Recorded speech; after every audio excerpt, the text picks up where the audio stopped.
Welcome and thank you for tuning in. You're listening to the Beyond 50 radio program. I'm Daniel Davis. On the program today, we're going to talk about how we can take practical steps to a healthy lifestyle through a wellness restoration process. On the program today, joining us is a wellness restoration diagnostician and practitioner by tribal lineage, initiation and training. She is an experienced administrator, grant writer, international teacher, and consultant facilitator with families and groups and organizations, and she designs presentations, training, ceremony, and workshops using Indigenous science as a concept. On the program today, we're going to talk about how we can find balance using these cross-cultural tribal ways and find out how we can restore balance in our lifestyle. I'd like to welcome to the Beyond 50 radio program today our guest, Ms. Patricia Anne Davis. Patricia, thank you for joining us here on the program today. Yes, thank you too. Hi and good morning. I'm so happy to be on your show. Well, thank you. Now, tell us how you got started in all of this and what really your goal is when you work with people and groups, for that matter. Well, I started at a very early age. I 11th of 12 children, and my father is an authentic medicine person, and so was my grandfather, and so he was my teacher. And I was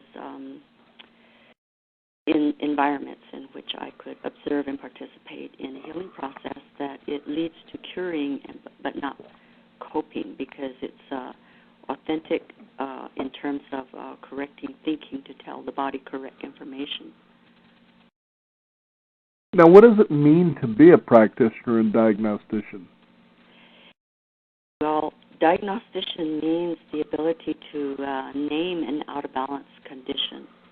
And then the root cause always keeps an out-of-balance condition.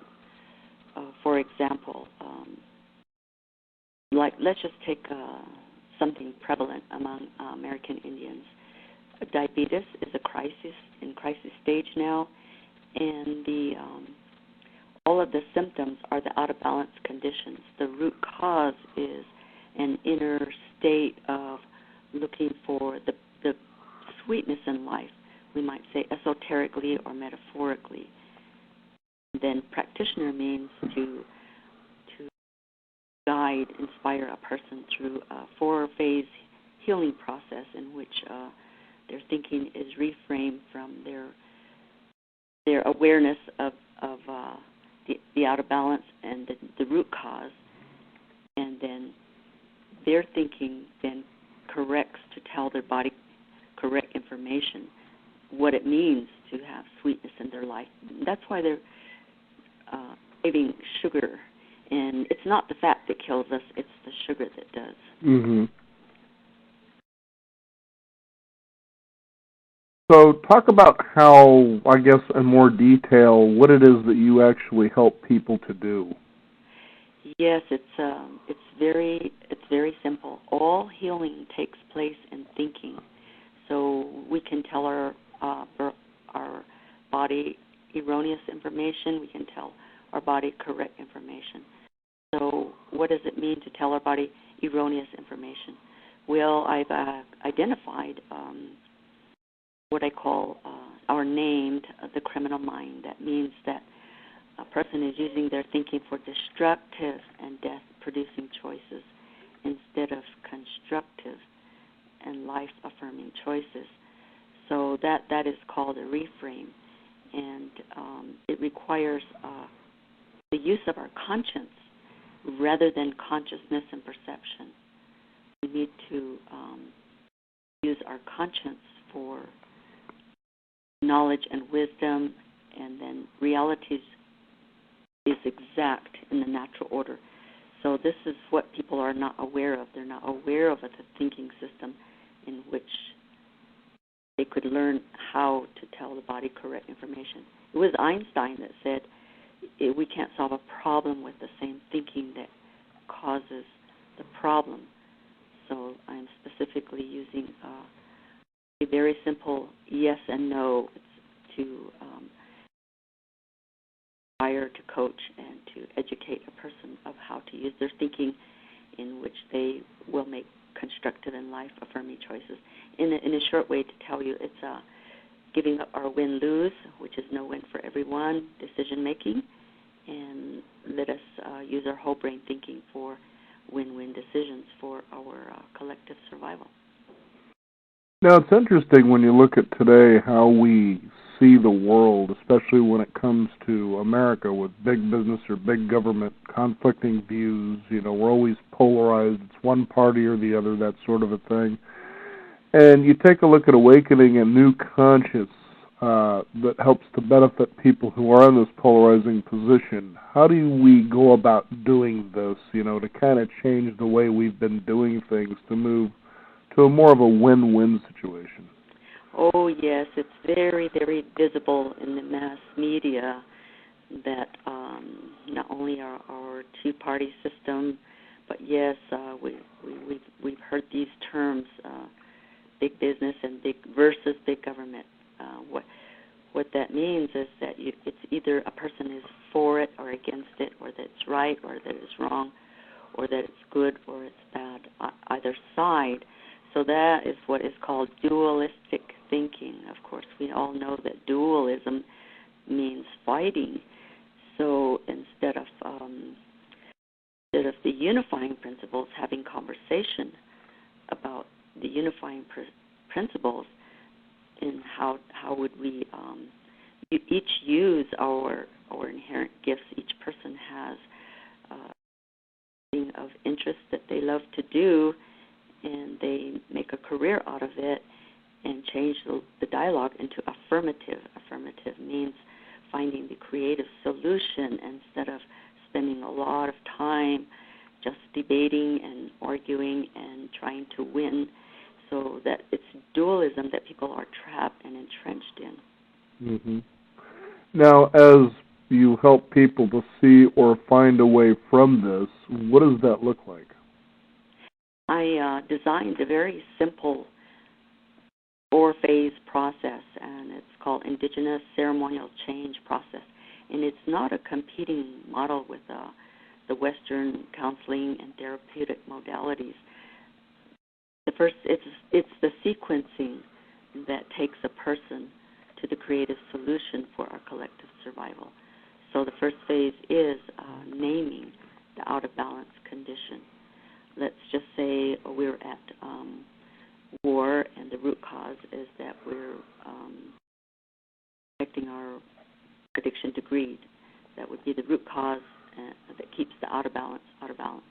And the emptying phase is correction, meaning that we, without any judgment, without punishment or condemnation, then we can dialogue in a conversation about how to correct the root cause, to undo the root cause.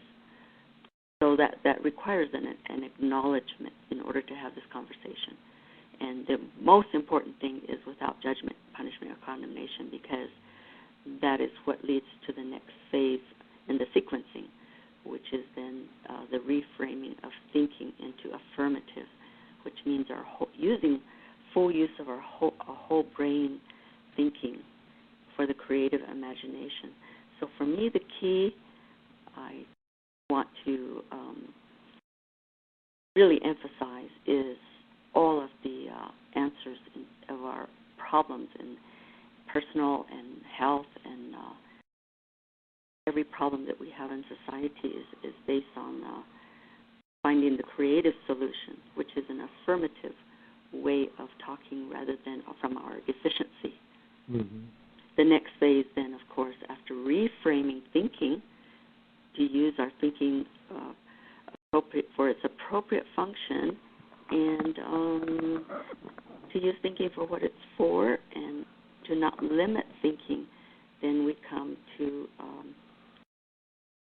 manifest the solution, the creative solution. Then, of course, the next step is a practical application to put it in action. And so, if you really think about it, we haven't even experienced a win-win solution because our whole planet is operating off of win-lose. It means one group of people have to win over another group of people and it requires enemy creation. So how can we make constructive and life-affirming choices? This is the four-phase sequencing of a change process. Unifies people. It doesn't polarize them into conflict and adversary and war. So it's very innovative and creative and very valuable. It's very simple because the answer is in our own brain. It's interesting when you think of centuries of how we've been treating the earth. You know, obviously there's a lot of environmental destruction. There's a lot of war over natural resources. You know, and you take a look at how women, children, and even elders have been basically put to the back, especially, you know, at times in America that we have such a youth-driven society. Mm-hmm. How do you help people, I guess, you call it curing process and not a coping process. Define the difference between those. I kind of understand that idea, mm-hmm. but clearly what that means. Yes, well, the coping process remains in making win-lose decisions. So nobody wins in a win-lose decision-making. It says, well, I have to kill those other people so I can live. I have to steal from them so I can hoard. So that is a win-lose. And the reframe into an affirmative, we're unifying people into action, for our collective survival, is to bring them to understand the power of the power within them to have power with others.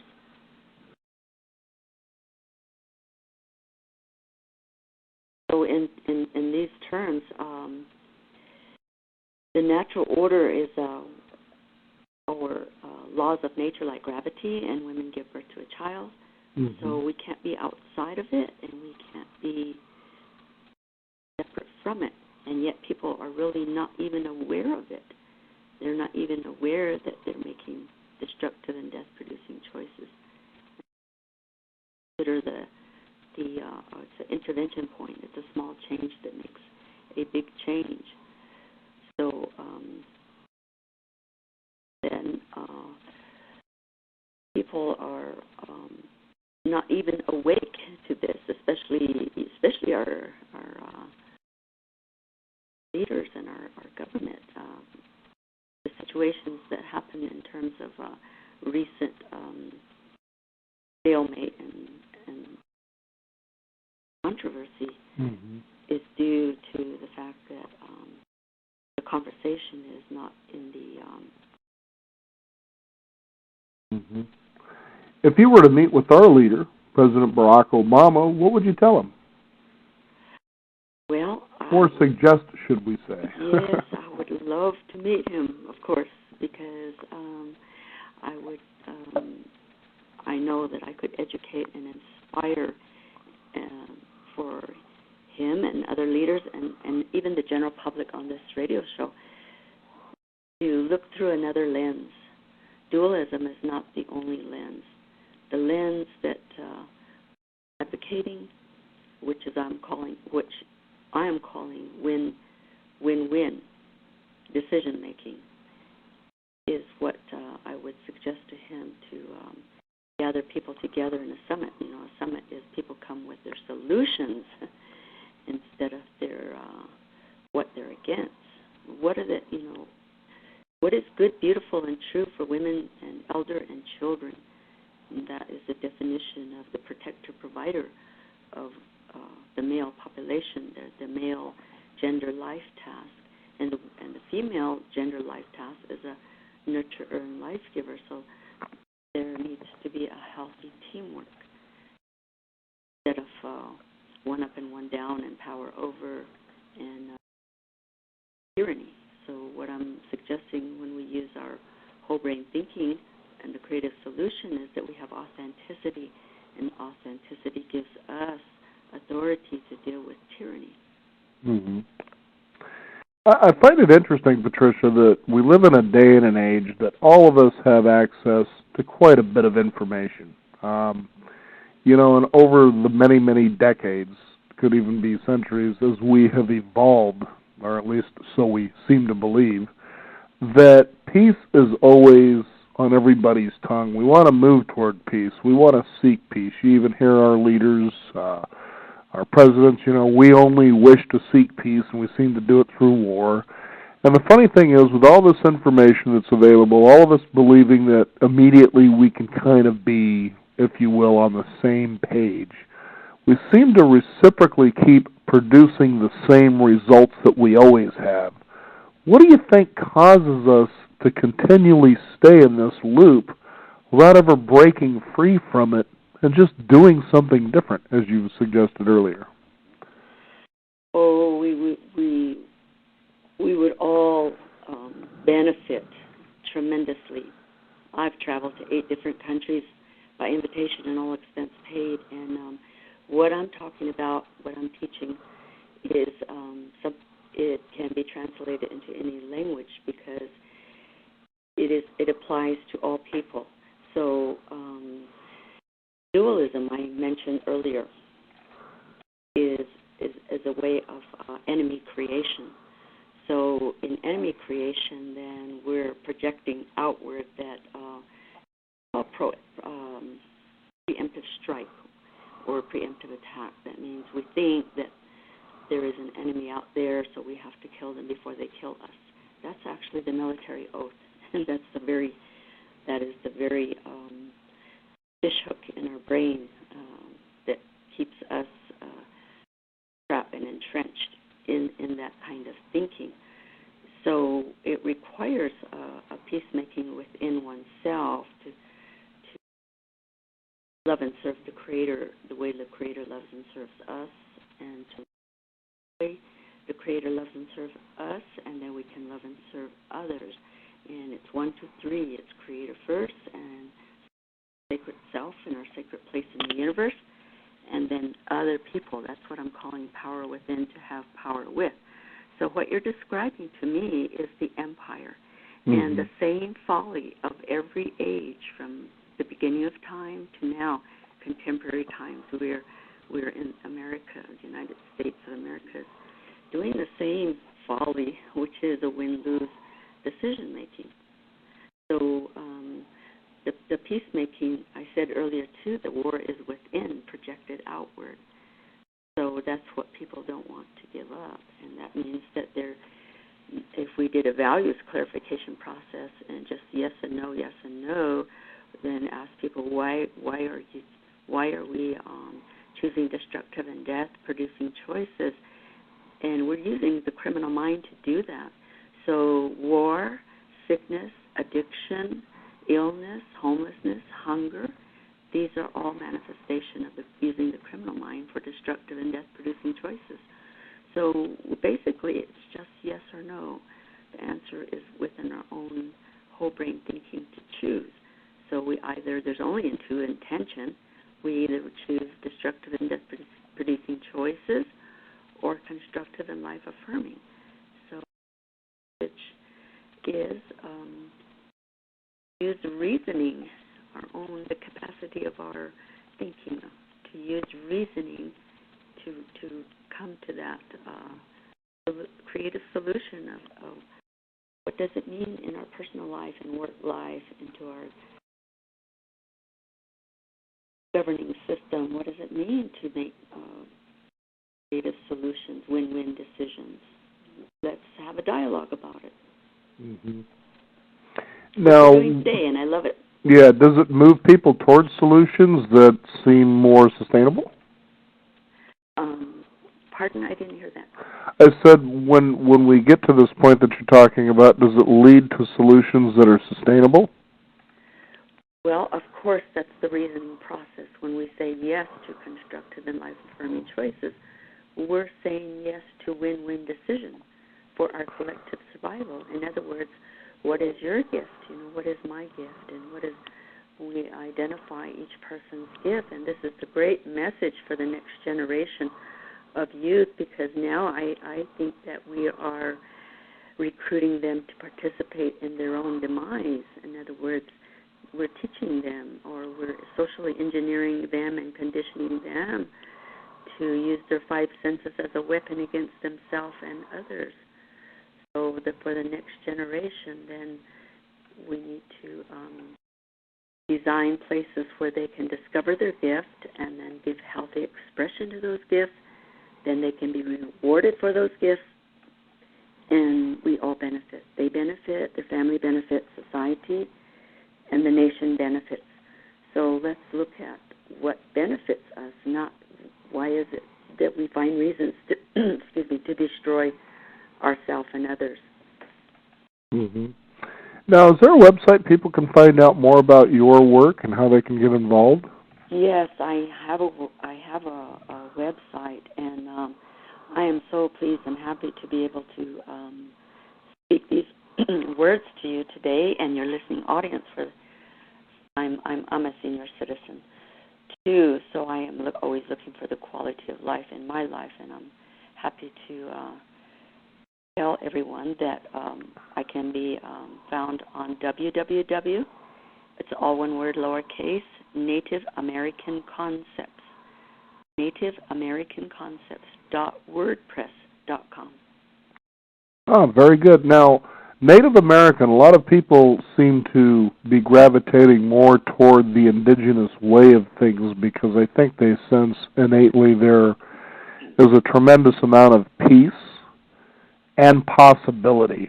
Do you see this growing and helping to shift the paradigm that we're living in now?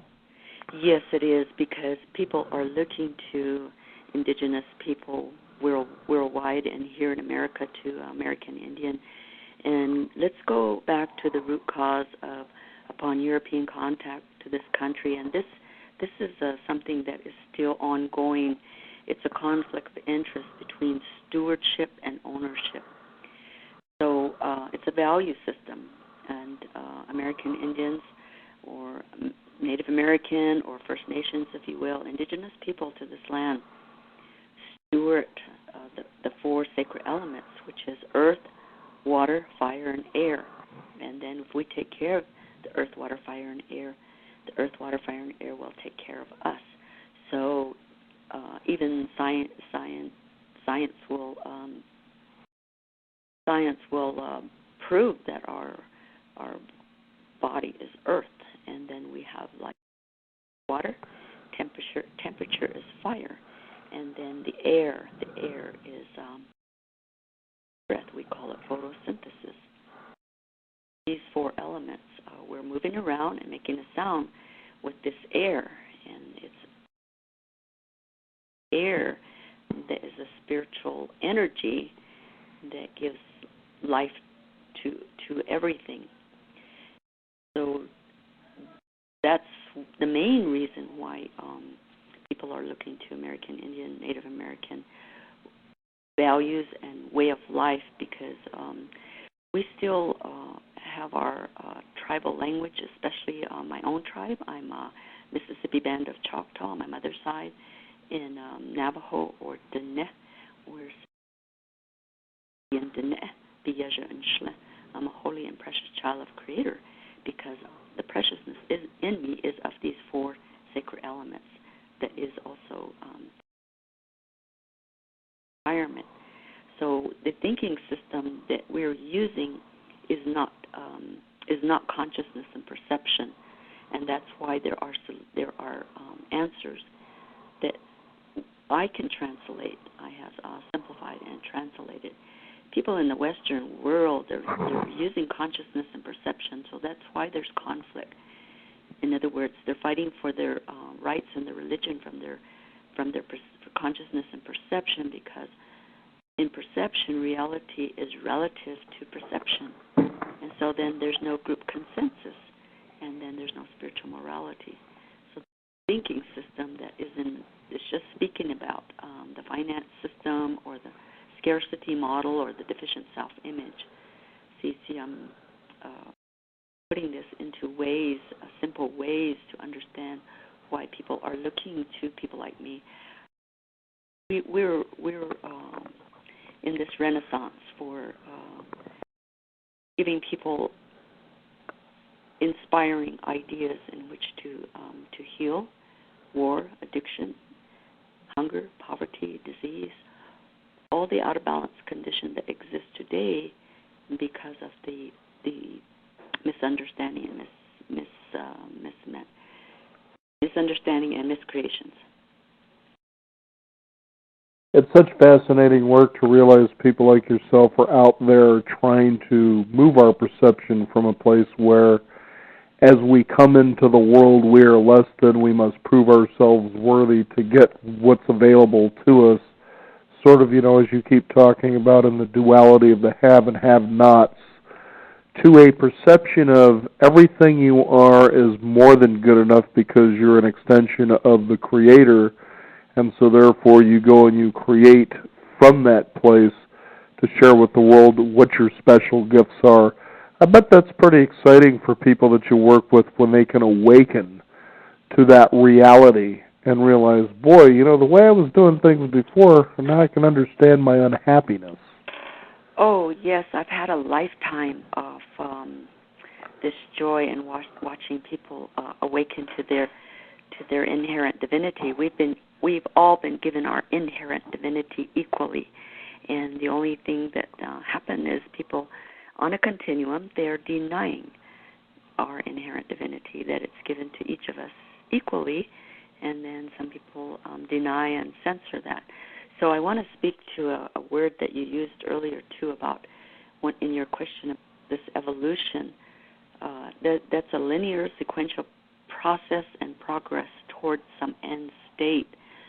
So the conversation now, what you're just affirming to me now is exactly right. It's true that this holiness with H and wholeness with W is existing within us, and that is proven by every person that I speak to, or every person that asks me for information or healing. Then they recognize they only have to remember, reawaken, and reclaim.